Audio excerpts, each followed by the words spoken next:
Stop running. Listen. Not with the part of you that is always planning, always worrying, always comparing. Listen with the part of you that is tired.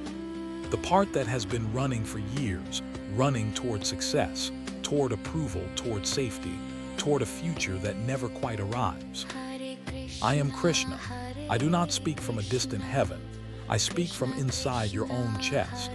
I am the quiet voice you keep ignoring because you are too busy, too distracted, too afraid to be still. But you are here now, reading these words. Something in you has finally had enough of running. Good, because the first truth I need you to hear is this: you cannot outrun yourself. You have tried new jobs, new relationships, new cities, new addictions, new distractions, and every time you arrive somewhere new, you find the same old you waiting there. That is not a failure. That is an invitation. The only journey that matters is not from place to place. It is from illusion to truth, from forgetting to remembering, from fear to love. And that journey does not require you to go anywhere. It requires you to stop. Stop scrolling, stop striving, stop pretending, stop performing. Just stop. And in that stopping, you will find something you have been searching for your whole life, the battlefield of your life. You know the story of Arjuna. He stood on a battlefield called Kurukshetra. On one side were his enemies. On the other side were his own family, his teachers, his friends. And he dropped his bow. He said, "I cannot fight. I cannot kill the ones I love." That battlefield is your life. Every day you stand between two armies. One army is your higher nature, your courage, your truth, your compassion, your wisdom. The other army is your lower nature, your fear, your anger, your greed, your attachment, your ego. And you are confused. You do not know which side to fight for, because the lower nature wears familiar clothes. It looks like comfort. It looks like safety. It looks like this is just how I am. But I am telling you, the war is inside you, and you have been losing because you have been fighting the wrong enemy. You think your enemy is your boss, your partner, your past, your circumstances. No, your enemy is the voice in your head that says, "You are not enough." That voice is not you. It is an invader, and you have the power to stop listening to it. Arjuna did not need to destroy his family. He needed to destroy his confusion.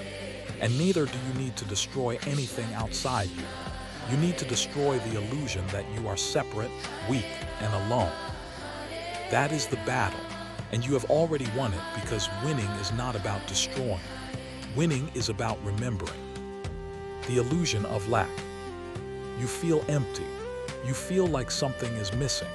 You feel like if you could just get that job, that relationship, that body, that house, that validation, then you would finally be happy. This is the greatest lie you have ever believed. I call it Meyer asterisk, the illusion that happiness is outside you. Think about it. Every time you got what you wanted, how long did the happiness last? A day, a week, a month, and then the emptiness crept back in and you started chasing something new. Why? Because the hole you are trying to fill is not in your life. It is in your awareness. You have forgotten who you are. You are not a person trying to become happy. You are happiness itself, pretending to be a person. When a wave rises from the ocean, does it need to search for water? No, it is water. It has always been water. Its only problem is that it forgot it was the ocean. You are the wave, I am the ocean, and we are not two, we are one. Your emptiness is not a problem to be solved. It is a symptom of forgetfulness. And the cure is not more achievement. The cure is remembrance. So stop chasing. Start noticing. In the space between your thoughts, in the silence between your breaths, in the stillness behind your busy mind, you are already whole. You always were. The nature of fear. You are afraid. I know.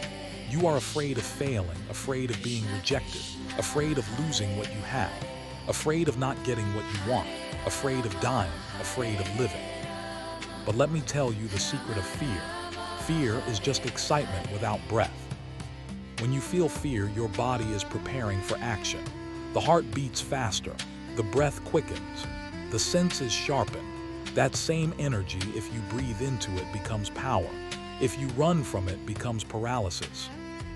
Arjuna was terrified, his hands shook, his mouth dried, his bow fell, but he did not run away. He stayed on the battlefield, he stayed with me. And that staying, that willingness to feel fear without escaping, is what made him ready to receive the Gita. Do not try to eliminate fear. Fear is a messenger. It tells you that you are standing at the edge of something important. Listen to it, thank it, and then act anyway. Courage is not the absence of fear. Courage is feeling fear and choosing to move forward. Every time you act despite your fear, you grow. Every time you hide, you shrink. The choice is yours, and you have made it thousands of times already. Today, make a different choice. The trap of attachment. You cling to people, to possessions, to identities, to outcomes, and then you suffer when they change or leave. I do not ask you to stop loving, I ask you to stop clinging. Love and attachment are not the same. Love says, I am happy that you exist. Attachment says, I need you to exist in a certain way so that I can be okay. Attachment is the root of all suffering because everything changes. Your body changes. Your relationships change. Your circumstances change. Even your thoughts change from moment to moment. If you attach your peace to something that changes, your peace will change. It will come and go like the weather. But if you find the peace that lives within you, the peace that does not depend on anything outside, then nothing can disturb you. That peace is your true nature. It is not something you achieve. It is something you uncover by letting go of everything you are not. Try this today. Pick one thing you are clinging to, a relationship, a possession, a belief, a grudge, and practice letting it go, not by throwing it away, by releasing your desperate grip on it. Breathe, and notice that you are still there, still breathing, still whole. That is freedom. The power of surrender. You think surrender is weakness. You think it means giving up, giving in, being a doormat. No. Surrender is the highest form of strength. It is the strength to stop fighting battles you cannot win. It is the wisdom to admit that you are not in control of the universe. It is the courage to trust that there is an intelligence greater than your own and to align with it. Arjuna surrendered. He dropped his bow. He sat down. He said, I do not know, teach me.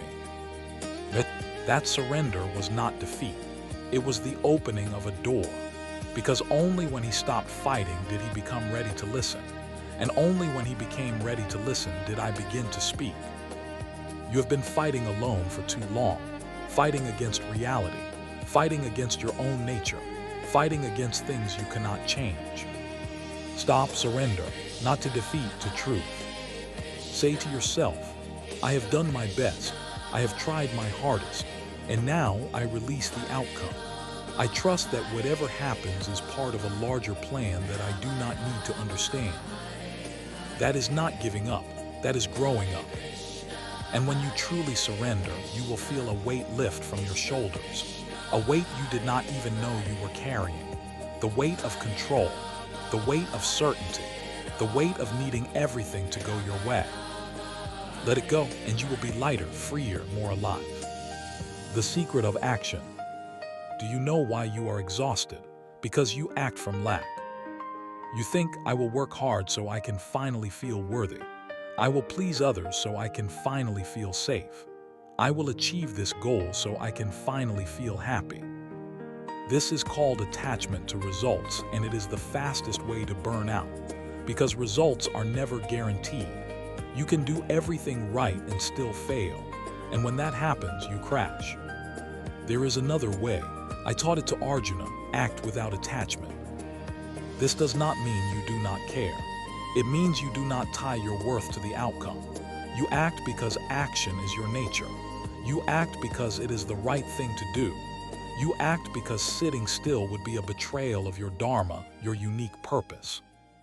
But you do not need the result to be a certain way in order to be okay. You are already okay. You already won. The action is simply you expressing that victory, not trying to earn it. Before you act, remind yourself, I am already whole. This action is not to make me whole. This action is the dance of my wholeness. Feel the difference.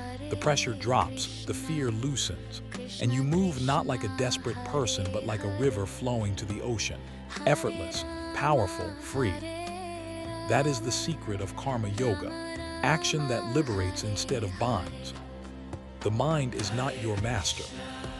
Your mind is a wonderful servant, but it is a terrible master. The mind loves to think. It loves to plan. It loves to worry. It loves to compare. It loves to replay the past and imagine the future. It loves to tell you stories about who you are and what you can and cannot do. But you are not your mind. You are the awareness that watches the mind. Imagine a movie screen. The screen is not the movie. The movie plays, images come and go, but the screen remains unchanged. You are the screen. Your thoughts are the movie.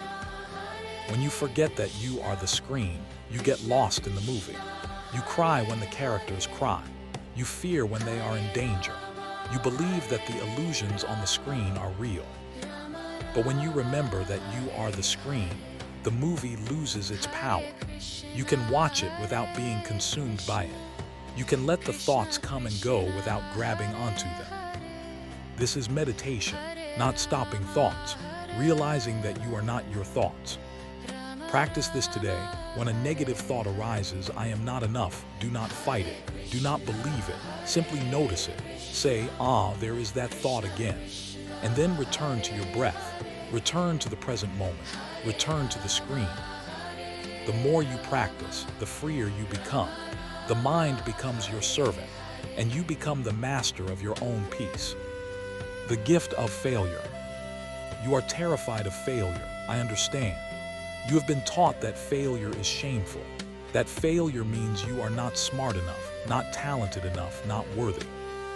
Let me tell you the truth. Failure is a gift. Every failure is a teacher. It shows you what does not work. It strips away your illusions. It builds your character. It prepares you for success. Do you think Arjuna hit the target every time? No.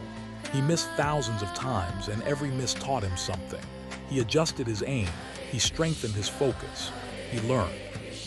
Your failures are not signs that you are on the wrong path. They are signs that you are on the path, because the path is not straight. It is full of twists, falls, and setbacks. The only real failure is refusing to try again. The only real failure is letting fear stop you from getting back up. So fail fast, fail forward, fail publicly, fail repeatedly, and each time ask yourself, what is this failure teaching me? Pay attention to the lesson, then get up, try again, fail better. That is the warrior's way. That is the path to mastery. And remember, I never promised you that the path would be easy. I promised you that you would not walk it alone. The art of letting go. You carry so much. Burdens that were never yours to carry. Guilt from mistakes you made years ago. Resentment toward people who hurt you. Fear of what might happen tomorrow.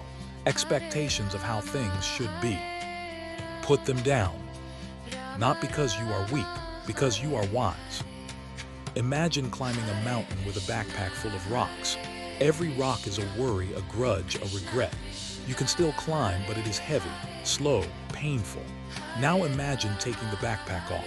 You do not fall, you rise, you move faster, you breathe easier. Letting go is not losing. Letting go is lightening. What can you let go of today? The need to be right, the need to be liked, the need to control, the need to understand everything. Try it, pick one small thing and release it, breathe out, and notice how you feel. You will feel lighter, freer, more like yourself, because yourself, your true self, is not carrying any of that weight. Your true self is light, love, peace.